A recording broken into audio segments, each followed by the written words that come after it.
te damos toda a honra e toda a glória para declarar que Tu és o Senhor da nossa vida. Pai, em nome de Jesus, reveste as nossas vidas com a Tua presença e leva-nos a compreender os Teus propósitos nesse lugar hoje. Eu profetizo que sobre nós, a igreja, a Tua palavra é liberada e o Teu Espírito está sendo derramado em nós, que traz revelação de tudo que o Senhor tem para cada um aqui. Em nome de Jesus, Pai, deposita sabedoria e que eles possam compreender a razão do chamado, do propósito, Senhor, a razão da unção, Senhor, dos tesouros que estão sendo derramados sobre cada um. Para quê? Qual o propósito? Qual o motivo disso? E hoje eles sairão daqui convictos que o Senhor tem algo grandioso e ainda vai completar a boa obra que começou, em nome de Jesus, amém. Dá uma palavra de Deus para a pessoa que está do seu lado, amém. Libera uma palavra, é para aumentar o retorno, não o PA, por isso está dando a microfonia aí. Checa o áudio da gravação, põe o fone e coloca o M1 e M2 aí, quase na metade, para tirar os ruídos da gravação. Ok, eu preciso de retorno aqui, que eu não tenho ainda. No Mix 7, sobe um pouquinho um retorno para mim. Aleluia. Som. Ok. Um pouquinho menos só. Amém. Menos. Aleluia. Glória a Deus. Amém, irmãos? Ok, estamos falando sobre Esther. Eu quero que você abra sua Bíblia. Vou ler um texto de Coríntios, primeiro livro de Coríntios, primeira carta aos Coríntios, capítulo 2, verso 9. Um texto que nós conhecemos, compartilhamos muitas vezes, um texto profético, que fala que Deus tem algo a mais do que você espera, do que você sonha. Eu quero começar então declarando sobre isso. Amém? Abriu aí, achou? 1 Coríntios 2, verso 9. 1 Coríntios 2, 9. Primeira carta aos Coríntios. Todos acharam? Amém. Abra aí. Monitora. Mas como está escrito: nem olhos viram, nem ouvidos ouviram, nem jamais penetrou em coração humano o que Deus tem preparado para aqueles que, de novo, nem olhos, mais forte, com vontade. Você viu o que esse texto fala? Tem um segredo aqui que é para a sua vida, é para você isso. Você ama a Deus? Quantos aqui amam a Deus? Então você tem que ler isso aqui com toda a sua alegria. De novo, nem olhos, nem ouvidos, e nem jamais no coração humano o que Deus tem preparado para aqueles que o amam. Amém. Glória a Deus.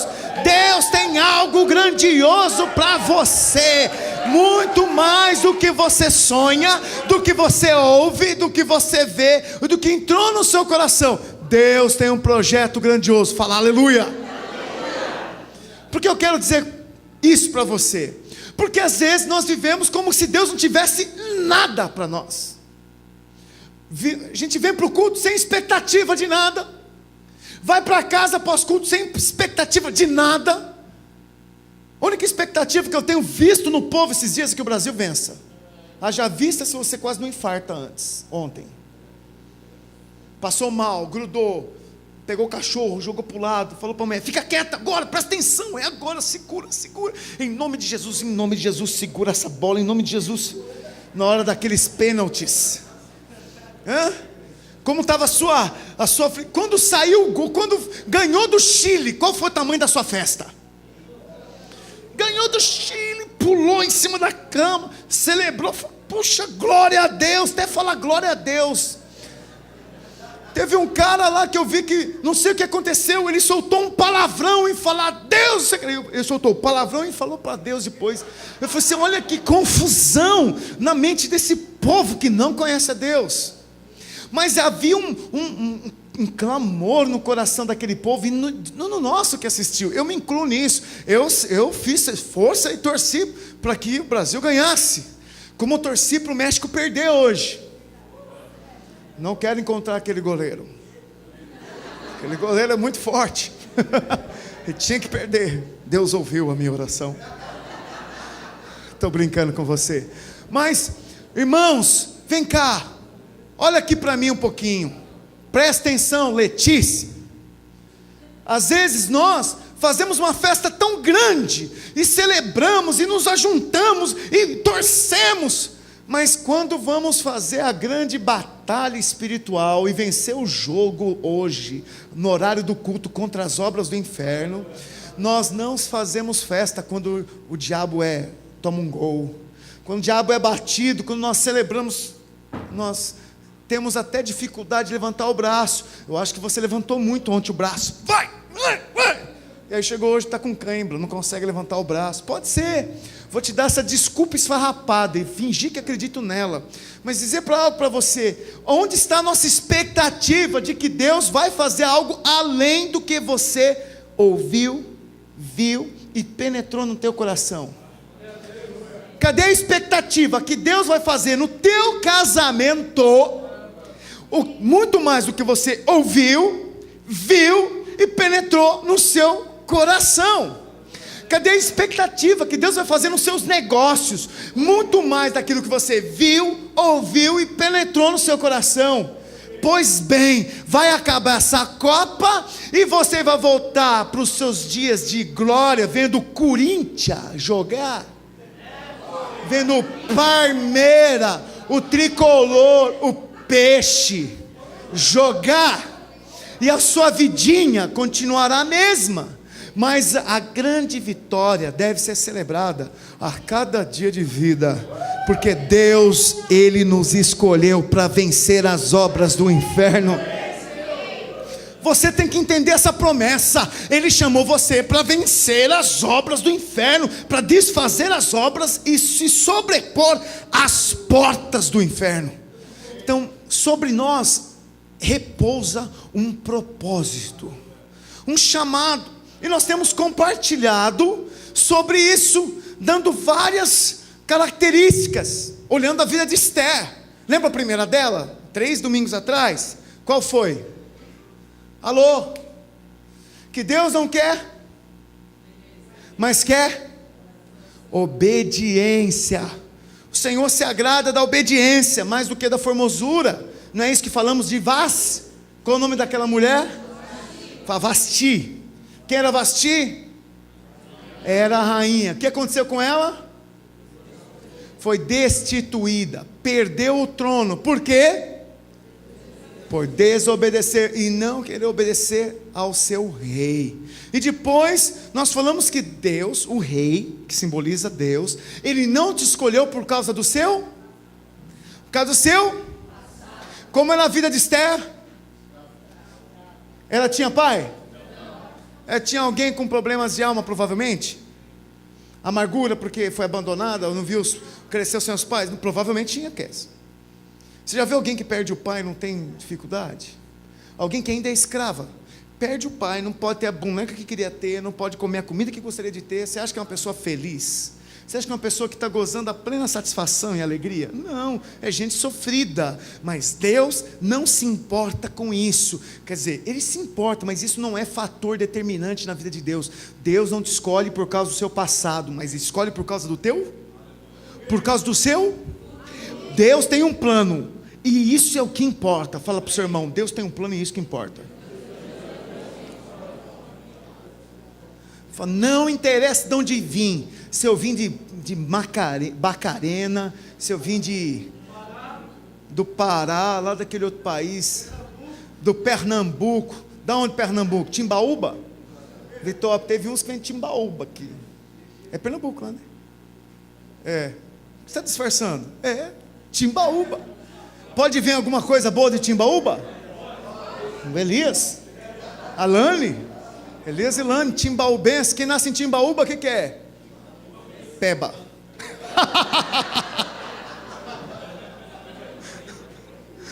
A Kézia é de Olinda. Você é de Olinda?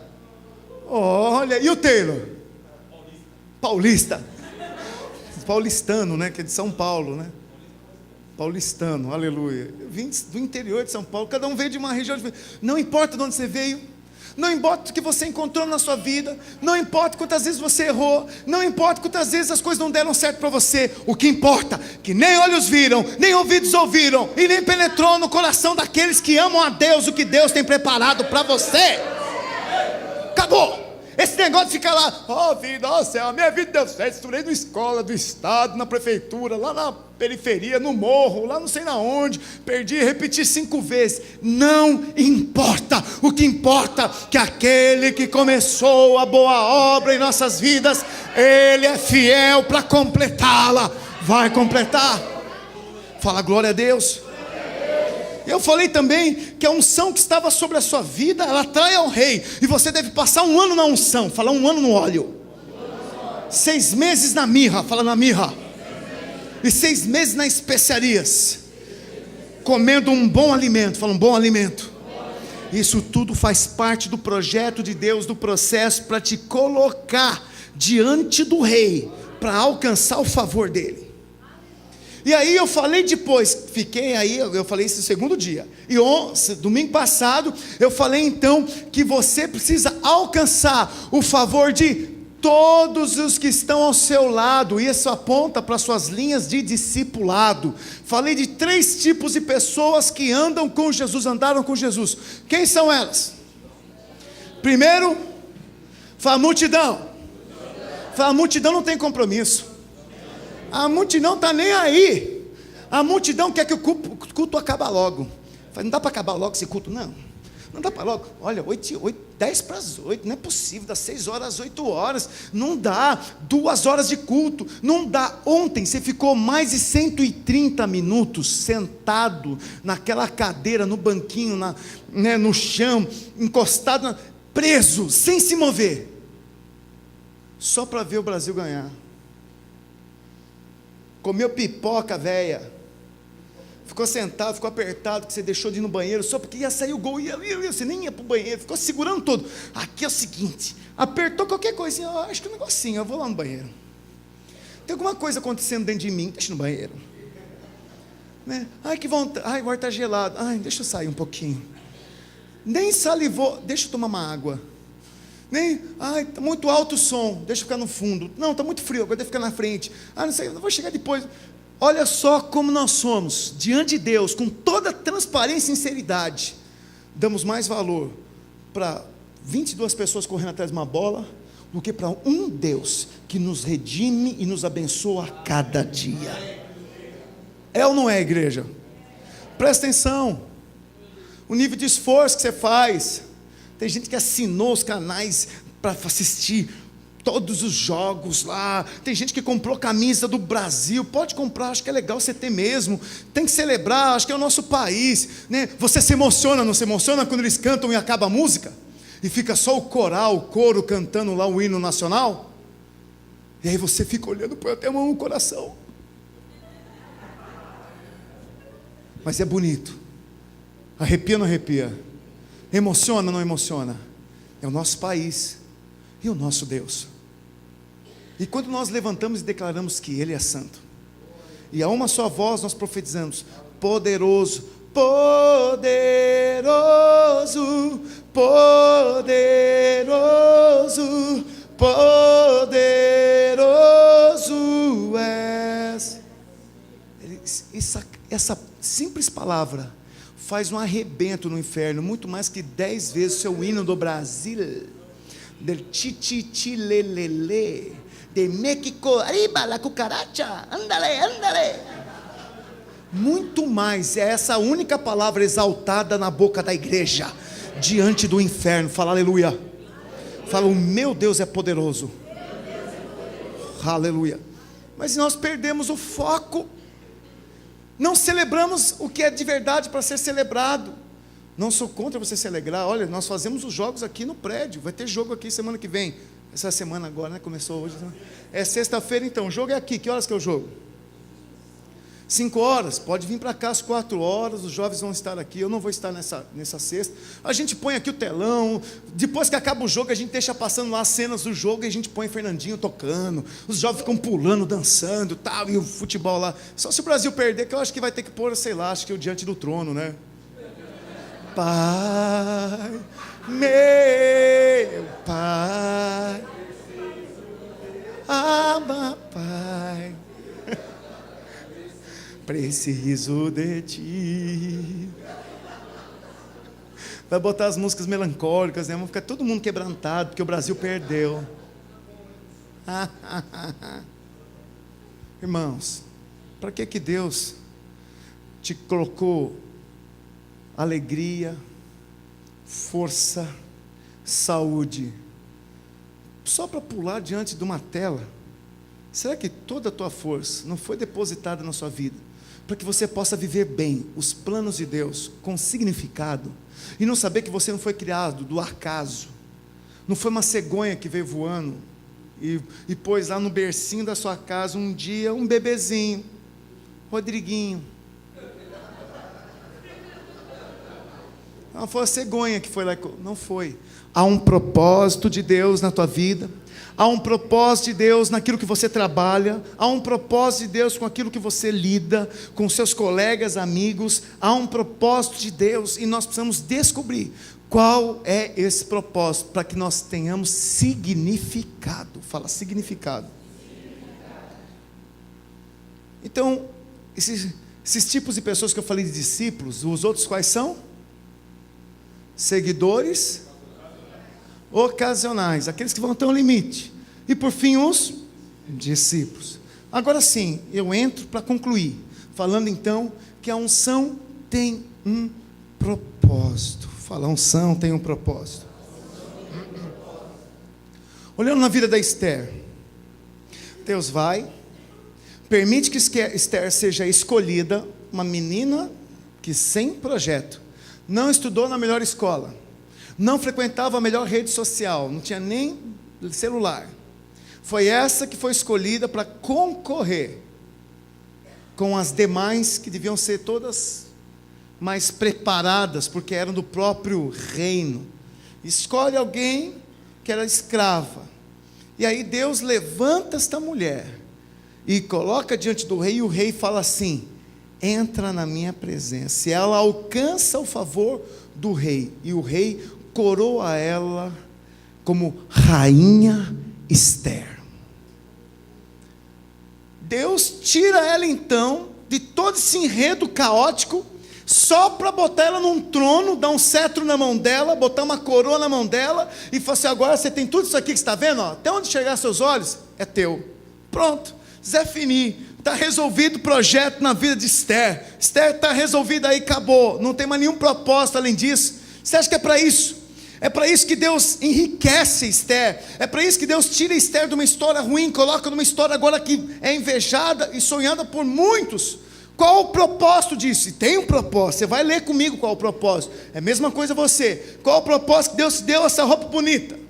Qual o propósito que Deus te calçou o pé hoje? Qual o propósito que Deus te deu condição para estar vindo até aqui? Qual o propósito de Deus no seu trabalho? Qual o propósito de Deus nos seus negócios, na sua família? Qual o propósito de você ter casado com essa mulher ou com esse homem? Quem está casado com a esposa aí do lado, olha para a cara dela, para o rosto. Quem tem cara não é gente, né? Então olha para o rostinho dela e fala assim: qual o propósito que eu casei com você? E se ela não responder, o negócio está feio. Ela fala: não sei. Não sei porque eu casei com você, sinceramente. Sei lá. É o que deu, né? Qual o propósito que casou comigo? Não sei, filho. Orei pouco antes, agora lascou. Hã?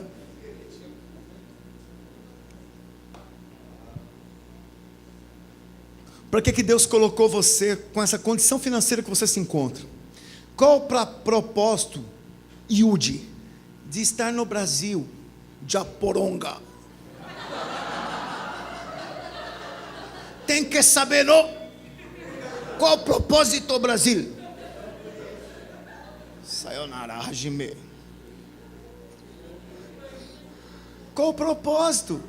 Qual o propósito seu de de trabalhar na COSIPA, de trabalhar no CAIS, e de estudar qual o propósito, para que Deus está abrindo essa porta, por que Deus está te mantendo nessa porta. Nós precisamos compreender o propósito, senão perde sentido, senão não vale a pena, senão a gente desiste. Esse é o grande problema, que as pessoas desistem, elas não enxergam o propósito, elas acham que é o acaso. Eu estou aqui só porque é legal, rei. Pastor é legal, pessoal é legal, som é legal, tudo legal. De ficar chato eu casco fora. Não tem propósito, porque um dia fica chato, um dia vem teste e vai embora. Então Deus te deu condições, talentos, dons, poder, sabedoria, para quê? Qual o projeto de Deus? Ou só para te embelezar, ou só para te fazer passar na USP, para trabalhar nas melhores e maiores empresas, para ter o melhor carro, para morar de frente para a praia, para dar um tibum na piscina no verão, para no inverno passear em qualquer... Qual o projeto de Deus? Existe um propósito. Falei, existe um propósito. Agora abre em Esther 3, verso 7, nós vamos descobrir o propósito para Esther.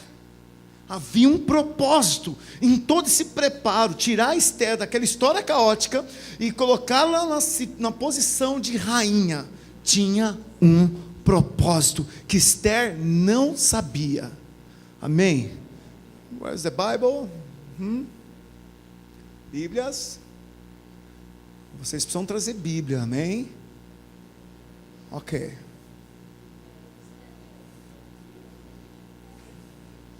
Olha para o irmão do lado, se ele tiver com o Facebook aberto, você dá um cutucão nele, fala, ó, o pastor vai pegar você.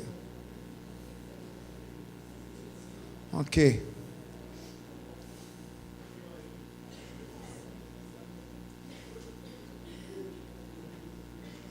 Só para lembrar, ontem nosso caldo estava uma delícia. Quero agradecer cada célula, porque foi uma super festa aqui. Amém? Muito gostoso, tudo caprichado, tudo feito com carinho, e ó, estava tudo delicioso. Amém? Quem não veio, perdeu grandão, viu? Foi? Ok, voltando então para a palavra, saindo da parte da puxada de orelha, voltando para a palavra, Esther 3, verso 7, olha o que diz, lê comigo, olha, no primeiro mês, que é o mês de Nissan, no ano 10º do rei Assuero, se lançou o pur, isto é, sortes, perante Ramã, dia a dia, mês a mês, até o 10º, que é o mês de Adar.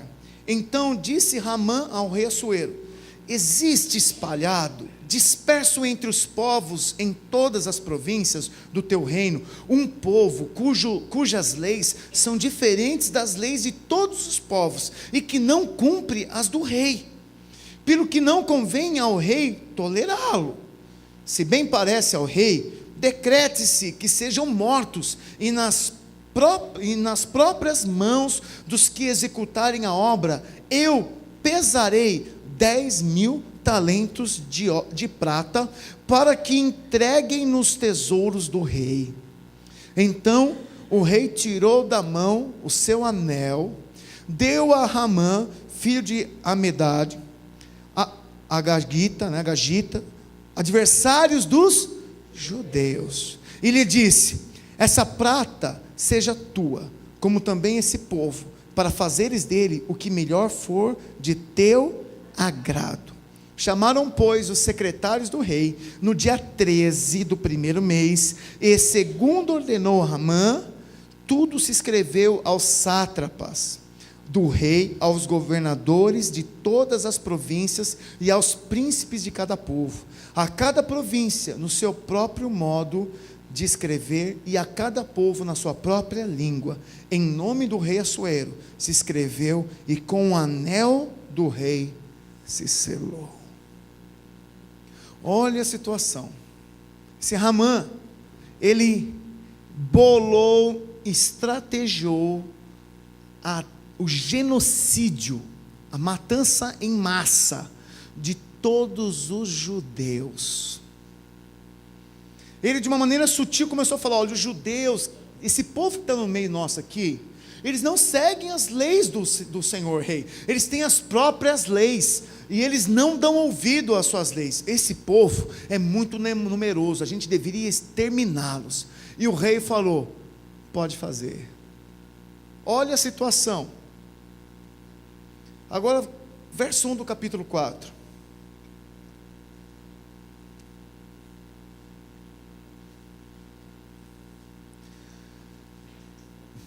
Quando soube Mordecai tudo quanto se havia passado, rasgou as suas vestes, e se cobriu de pano de saco e de cinza, e saindo pela cidade, clamou com grande e amargo clamor.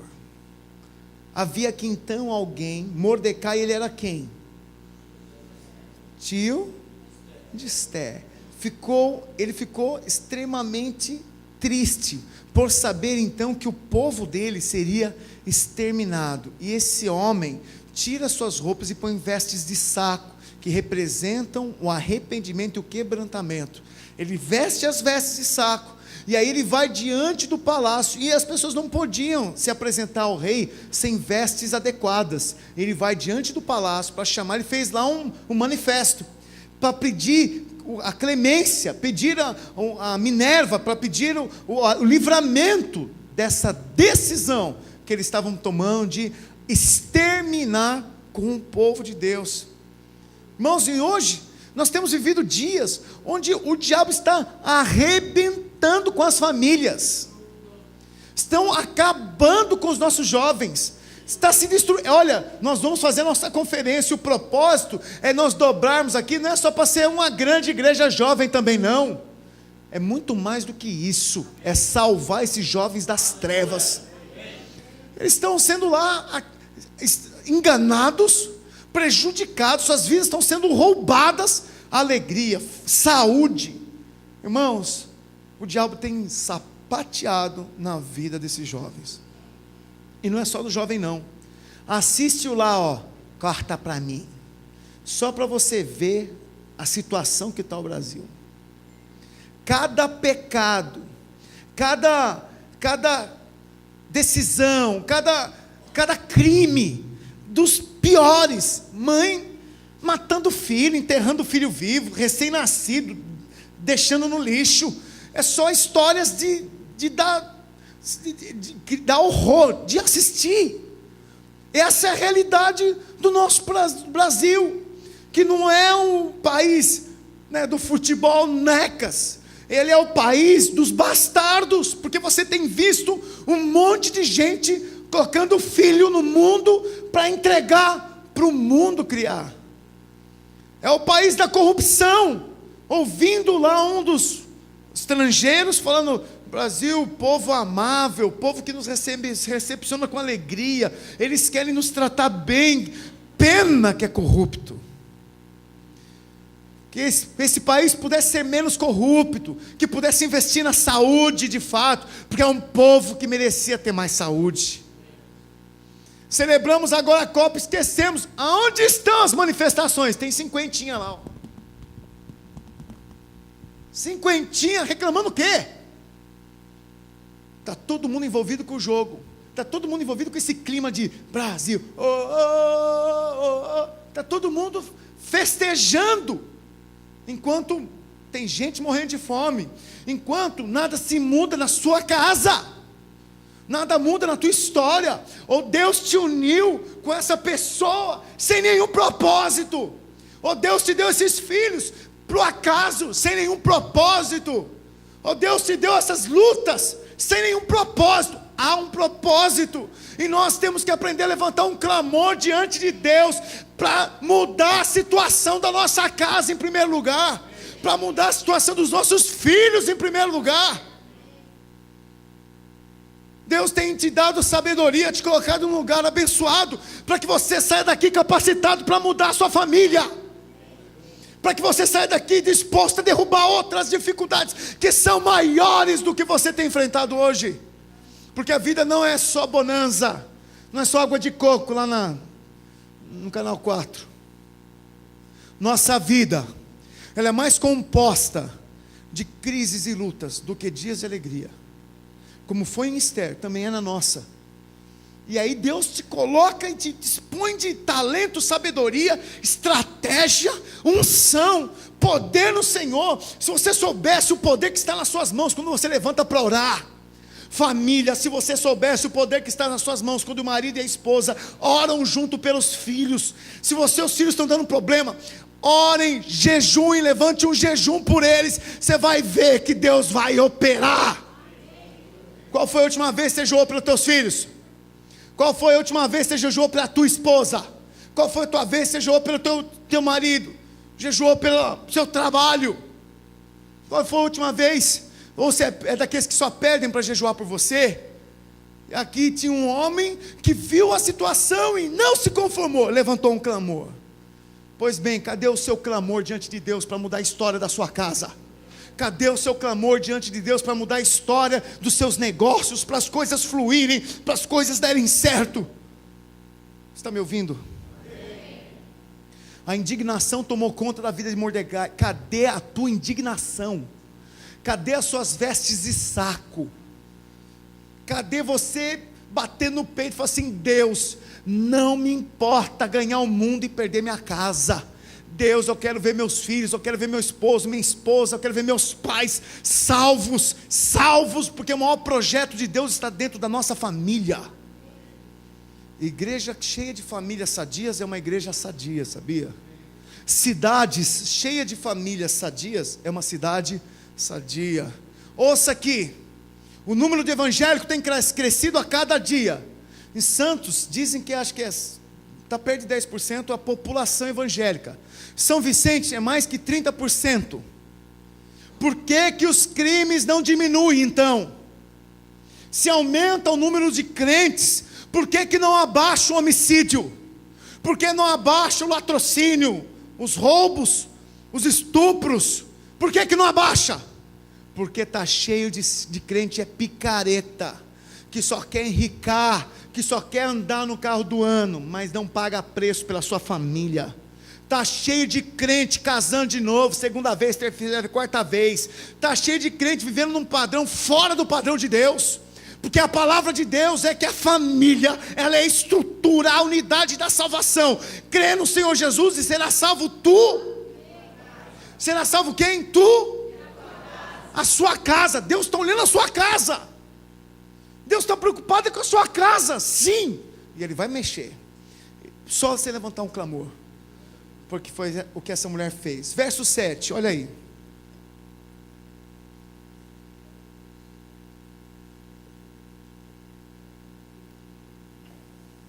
Mordecai chama a Esther, que agora é rainha. Olha só. Começa-se então a dar norte para o projeto de Deus. Ele chama a Esther, que é rainha, sobrinha dele. E no verso 7 diz assim: Mordecai lhe fez saber tudo quanto lhe tinha sucedido, como também a quantia certa de prata que Amã prometera pagar aos tesouros do rei pelo aniquilamento dos judeus. Poxa, primeira vez que alguém paga com prata para acabar com o povo. Quando foi a segunda vez? As 30 moedas de prata que Judas recebeu para matar o Salvador de toda a terra. Mas voltando ao texto, verso 14, agora Deus vai revelar para Esther então o propósito. E aí diz o texto: porque se de todo te calares agora, da outra parte se levantará para os judeus socorro e livramento, mas tu e a casa do teu pai perecereis. E quem sabe se para a conjuntura como esta é, que foste elevada a rainha. Olha Mordecai falando: olha, será que não é esse o propósito, a conjuntura, que você foi colocada então como rainha, Esther?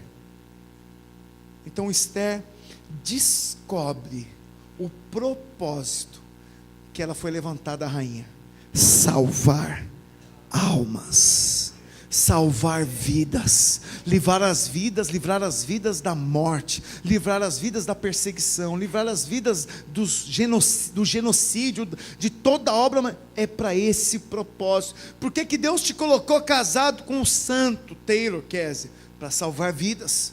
Porque Deus tem te dotado com essa sabedoria. Porque você está aqui, fala para mim. Não ouvi. Mais uma vez. Por que você está aqui? Por que Deus te colocou numa igreja que o foco não é, vem, põe placa, vamos trazer o fulano de tal. Olha, trouxe, para falar para você, de gente para tocar aqui, nesses 4 anos, veio 2 só diferentes. Veio Casarão e agora vem o Davi Silva. Nosso foco não é ter aqui um menu cheio de opções para você degustar, né, o estilo gospel, para você ter aqui um lugar. Nossa, pregador quem que vem? Fulano de tal, e agora? E semana que vem? Mas nós, eu graças a Deus, vocês já acostumaram comigo e não reclamam da minha palavra, pelo menos na minha frente.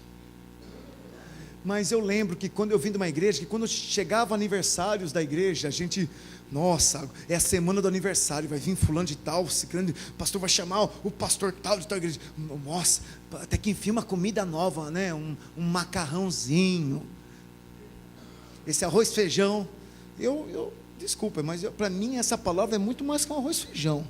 Eu me divirto, sabe que eu me assisto todo culto? Pois eu pego lá na semana, eu me assisto, eu fico lá, a Vitória fala, a Paula, todo mundo fala assim, como é que você consegue? Eu falo, não sei, eu acho que é hedonismo isso, eu me amo, aleluia. Eu me amo, dou risada com as minhas pregações, eu quase que vou no apelo das minhas pregações. Eu vou no apelo na TV, estou lá chorando, quebrantado. Eu falei, não foi boa essa palavra. Esse pastor é bom demais. Eu falo para esse pastor é bom demais. Estou brincando. Eu fico lá, vale que eu gosto de ruminar aquilo que esse texto, os textos que nós compartilhamos, ele deve ser mastigado por quem prega. Sabia que uma pregação fica boa, você tem que pregar ela umas 5, 6 vezes? 5, 6 vezes. Sem perceber, eu já preguei algumas coisas isso aqui para você, acho que umas 4, 5 vezes aqui. Só que vocês não lembram às vezes. Quando vocês começarem a pregar, vocês vão lembrar. Mas eu quero dizer para você que o propósito que Deus colocou na vida de Esther era para levá-la a então se posicionar para salvar o povo. E Deus põe você para te levar a salvar outras pessoas. E nós aqui não somos, voltando ao tema que eu estava falando, não somos daquele que vão te dar um à la carte, aqui que você escolhe. Nós vamos dar um alimento que você precisa. Porque eu sou teu pastor. E eu sei o que você precisa comer. Por mais que você não goste de quiabo, ou jiló, ou de fígado com leite, por mais que você não suporte isso, tem uns que gostam, eu não suporto, mas vou dar para você, vai comer para ficar fortinho, bem forte, sustância, para tutano, comer mocotó, comer tutano, né, como chama lá, o osso buco, mas são alimentos importantes que só o seu pastor sabe. Está ouvindo? Mas não podia pôr algo para diferenciar, não, vai te dar diarreia. Se eu te der algum alimento diferente, você passa mal. Você tem que comer aquilo que é necessário para você crescer. Fala aleluia. Então veja, você precisa compreender então que há um propósito disso tudo. Às vezes você está aqui, é muito jovem, que é mais para os jovens. Por que eu tenho que fazer maturidade? Porque vai liderar a célula. Não, eu quero liderar uma célula, mas por trás de liderar uma célula, está salvando jovens. Por trás de liderar uma célula, você está livrando jovens que seriam, por exemplo, um traficante. E hoje eles são remidos e lavados pelo sangue de Cordeiro, porque tem alguém pagando o preço. E aí eles vêm aqui, se divertem, acham, nossa, ser crente é legal demais. Sim ou não? Sim. Ser crente é muito legal? Eu acho muito legal. Porque lá no mundo, primeiro as alegrias duram pouco. Elas sempre acabam com choro, e com notícia triste. Mas as nossas alegrias não. Elas são genuínas. Elas permanecem e duram mais que alguns dias. Vão para semanas. E quando a gente se reúne, elas tomam mais força ainda. E a gente lembra, e a gente celebra e festeja. Enquanto muitas pessoas estão se arrebentando, nós estamos aqui sendo edificados para que lá fora você faça diferença. Esse é o projeto de Deus para a nossa vida, amém? E o último ponto, não, penúltimo. O propósito da unção envolve riscos. Quero que você abra aí no verso 11. Esther, então, ela toma a decisão de entrar diante da presença do rei para pedir para que ele mude a lei. Falou: Senhor, meu rei, não. 4:11, verso 11. Agora vai no verso 11. Ela vai se apresentar para o rei para pedir para o rei desistir de matar os judeus. Olha só, verso 11. Todos os servos do rei e o povo das províncias do rei sabem que para qualquer homem ou mulher que sem ser chamado, fala sem ser chamado, entrar no pátio interior para avistar-se com o rei, não há senão uma sentença, a de, fala, morte, salvo se o rei estender para ele o cetro de ouro, para que viva. E eu nesses 30 dias não fui chamada para entrar ao rei. Esther estava esperando uma oportunidade. O rei vai me chamar, eu vou falar para ele o que está acontecendo.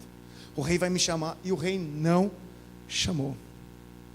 E aí ela tinha uma escolha: ou ela ficava ainda aguardando o rei chamar, e aquela lei ia ser promulgada, ia ser manifestada, decretada, e o povo ia morrer, ou ela corria risco de vida para entrar na presença do rei sem ser chamada. Tudo na vida envolve-se algum risco. O evangelho tem um preço. Seu chamado custa caro. Muitas pessoas querem a unção do pastor. Eu uso muito como referência o pastor Luiz, porque eu não me julgo, ele é a grande referência. Mas elas não querem pagar o preço que o pastor Aloísio, que o pastor Gilberto, que o pastor César, que o teu líder pagou. Eu quero liderar uma célula, mas não pago o preço para liderar uma célula. Eu quero pregar como o pastor prega, quero ter a sabedoria que ele tem, mas eu não quero pagar o preço que ele pagou para adquirir a sabedoria. Isso envolve risco. Você precisa entender que o seu propósito tem uma etiqueta de preço nele. E se você reclama do preço, é porque você não está disposto a pagar. Se você reclama que está demais, se você reclama que não aguenta, é demais, é que você não reconhece o valor do teu propósito e do teu chamado. Pode ser que você seja imaturo ainda, mas eu duvido que Deus vai dar um grande sonho para a gente imatura. Por mais que você seja jovem, Deus só dá grandes sonhos para gente louca que está disposto a pagar. Tenha certeza disso.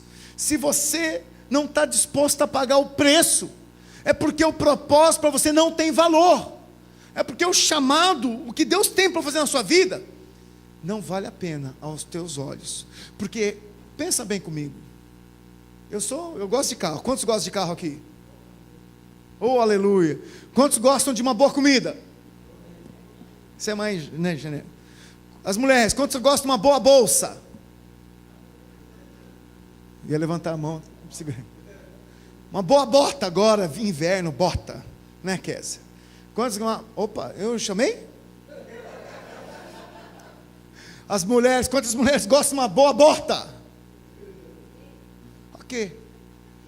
Mas você já viu aquela que você ficou assim, ó, e ficou reclamando do preço? Você pode até falar assim: nossa, é caro, né? Mas é muito bonita. O marido está do lado, ele fala assim: meu, é muito caro. Aí você fala assim: mas olha a qualidade. Mas é muito caro, é igual a outra. Que nada, é Dakota. Olha o salto. E aí o que ela fala para arrematar? Dura mais que um ano. Olha, dura demais. Aí o marido cai no conto da princesa, da rainha Esther. Nossa, é dura, né? Pena que o seu gosto que não dura um ano, né? O seu gosto ele passa assim em 2, 3 meses, você já enjoa, ela já fica de canto. O ano que vem você vem com a mesma conversa. Dura demais. Mas nós não reclamamos das coisas que queremos comprar demais. Você vai lá, quer comprar o super carro lá do seu sonho, e o cara fala assim, não tem desconto. Você fala, não tem problema, eu vou levar assim mesmo. Você nem, para coisas que você deseja demais, você nem pede desconto. Eu quero tanto que até esqueci que tinha desconto. Desconto? Onde? Quem? Dá logo esse negócio, como que eu faço? Você paga 2 vezes mais caro, para sair com o carro no mesmo dia, do que esperar uma semana para sair a papelada, vias mais baratas. Não é assim. Não dá logo esse carro. Não, quanto que é? Por vias normais aqui, você vai ter que ir lá no poupa-tempo da entrada, demora umas 5 semanas, mas nós temos um despachante, ele cobra só, mas é um pouquinho mais caro, R$500 a mais. É mesmo, mas sai no dia, ok. Se é para sair no dia, eu pago. Se você quer muito, você não reclama do preço. Mas quando a gente não dá valor, tudo é um pelinho para dar uma desqualificada, sim ou não? Não é verdade, irmão? Seja sincero com você. Quanto você reclama do preço de servir a Deus? O quanto você reclama do preço que nós entendemos como benefício para você crescer? Nós vamos fazer formatura. E olha, é um absurdo. Começamos sempre com o número de 20, 22, 25. Se formam 13, 14. O que acontece? Alguns mudaram, é verdade. Outros não conseguiram por causa que mudaram de emprego, é verdade. Essas coisas não se controlam. Mas tem gente que reclama do preço. Tem gente que acha que é demais. Tem gente que fala, não, é muito pesado, é muito cansativo. Vem cá. Quem reclama do preço nunca vai experimentar os benefícios do preço. Você está me ouvindo? Verso 16, abre aí.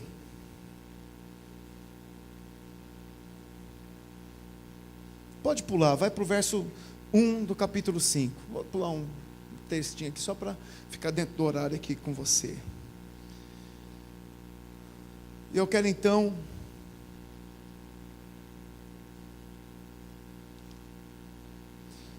chamar a uma postura. Só a mesa, prepara o do Fernandinho. Pode abrir no iTunes se for o caso. Pai de multidões aí para mim, só prepara.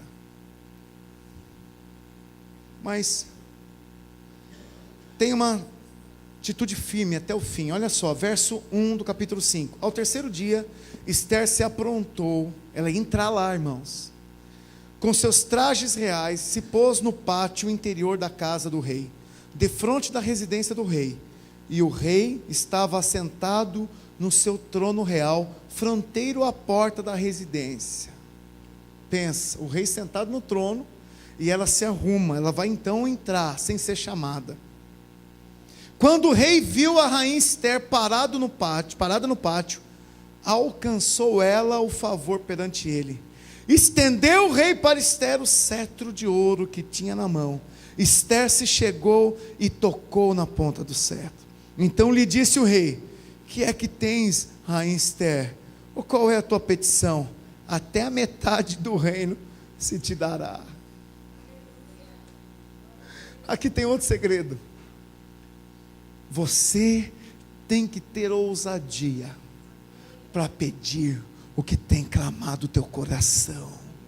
Não tenha medo de pedir para Deus nações. Não tenha medo de pedir para Deus negócios, de pedir para Deus restauração completa, milagres. Não tenha medo. Pode pedir, porque Deus, Ele está disposto a responder ao seu chamado, ao seu pedido. Mas você precisa só entender se é isso que Deus te pediu, para você não correr o risco de ser degolado. Antes de pedir nações, ela alcançou o favor de todos, ela ficou no óleo, se alimentou de novas comidas, ficou nas especiarias, ela abriu mão do passado, ela pagou um preço para estar diante do rei, correu riscos, e o Senhor respondeu. Mas um grande segredo que eu quero evidenciar aqui, que Esther não teve medo, entrou diante do rei, e pediu algo grandioso. Deixa eu te falar, Pensa aqui comigo, por favor. Deus entregou o seu filho para morrer no teu lugar, sim ou não? Sim. Quantos aqui teriam a mesma postura de entregar o filho para morrer no lugar de alguém? Eu acho que se você for bonzinho, você entregaria a tua vida por eles, sim ou não? Eu entregaria a vida para os meus filhos. Quantos entregariam a vida pela esposa aqui? Quantos? As esposas só olhando para o lado assim, ó. Teve um que demorou lá, a esposa já cutucou. Olha aqui, rapaz, é com você.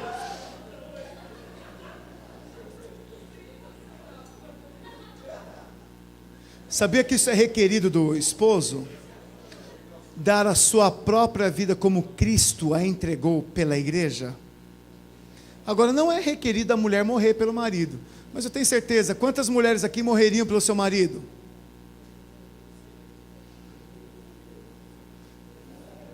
Ó, a Pebinha está dando risada lá no fundo, lá, ó. Depois você vai conversar com ela. Legal, nós temos coragem. Você morreria pelo teu filho? Fatalmente. Daria um rim para ele, até os dois.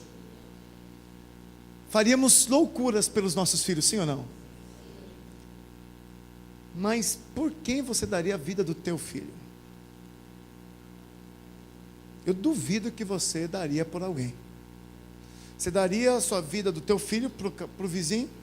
Por mim. Estou para morrer. Você podia entregar o teu filho para morrer no meu lugar? Olha, pastor, o senhor é muito legal. Eu sei que a palavra do Senhor é boa. Bom, louvorzão, né? Mas acho que esse negócio da videira já foi, deu basta para mim. Deixa eu te dizer algo. Nós não entregaríamos a vida dos nossos filhos, acho que por ninguém. Mas Deus fez isso. João 3,16 diz que Deus amou o mundo de tal maneira que deu a vida do seu único filho, para que todo aquele que nele crê não pereça, mas tenha vida eterna. Então Deus fez isso, sim ou não? Agora vem cá. O que era de mais valoroso que Deus tinha? Era um filho. O que é de mais valoroso que você tem na sua vida? Vale a pena morar numa grande casa se você não tem seus filhos perto de você para desfrutar da grande casa? Vale a pena você conquistar e comprar se você não tem com quem compartilhar, principalmente com seus filhos? Vale a pena você edificar, né, uma grande casa, ter bons bens, bastante bens, sem poder deixar para os teus filhos? Se um dos seus filhos morre, você não trocaria todos os teus bens só para ter, se fosse mais uma semana ao lado dele, não valia a pena? Sim ou não? Pois bem, se Deus entregou até todo a sua riqueza que é o teu filho, por que Deus não vai colocar na sua vida grandes ministérios? Por que Deus não vai colocar na sua vida grandes propósitos, grandes oportunidades para prosperar? Por que Deus vai ficar retendo? Se Ele deu o filho dele, que é o mais valoroso, você acha que Ele vai ficar segurando as maiores riquezas? Porque nem olhos viram, nem ouvidos ouviram, e nem penetrou no coração do homem aquilo que Deus tem preparado para aqueles que o amam. Você está me entendendo? Então há um projeto de Deus. E olha só, encerrando no verso 1 do capítulo 8. Naquele mesmo dia, abre aí rapidinho. Naquele mesmo dia, deu o rei Assuero a rainha Ester a casa de Ramã, inimigo dos judeus, e Mordecai veio perante o rei, porque Ester lhe fez saber que era seu parente.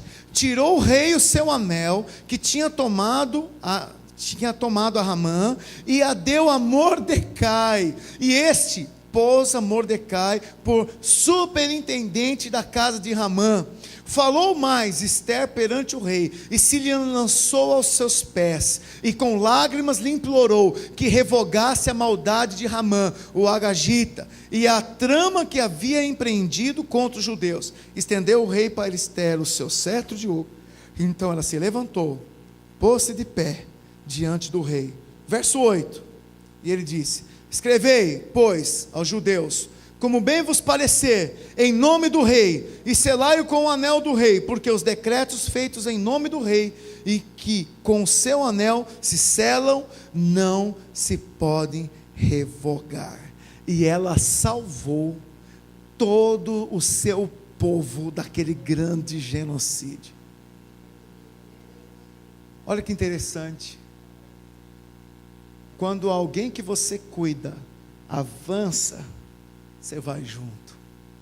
Esther cresceu, sobrou para Mordecai então uma bênção poderosa. Ele tomou o lugar de Ramã, e o anel que estava na mão, a autoridade que estava na mão daquele homem que era corrupto e tinha ideias erradas, foi parar na mão de alguém que temia a Deus, levantou um clamor, num povo estranho, num povo que não seguia a Deus. O rei Assuero não era um rei que amava Deus, era um rei pagão.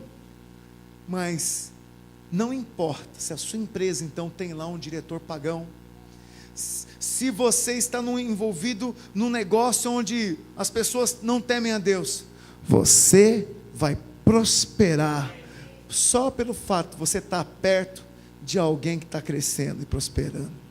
Essa é a unção contagiosa que Esther recebeu para levar o povo a encontrar a salvação, e que está sobre nós, a igreja, porque Esther representa a noiva, a igreja do Novo Testamento, irmãos. Nós não somos judeus, éramos escravos. Assuero era um rei de um outro povo. Deus é o Deus dos judeus, que agora, por causa do sangue do Cordeiro, nos recebe como noiva, e somos nós que somos chamados da noiva do Cordeiro.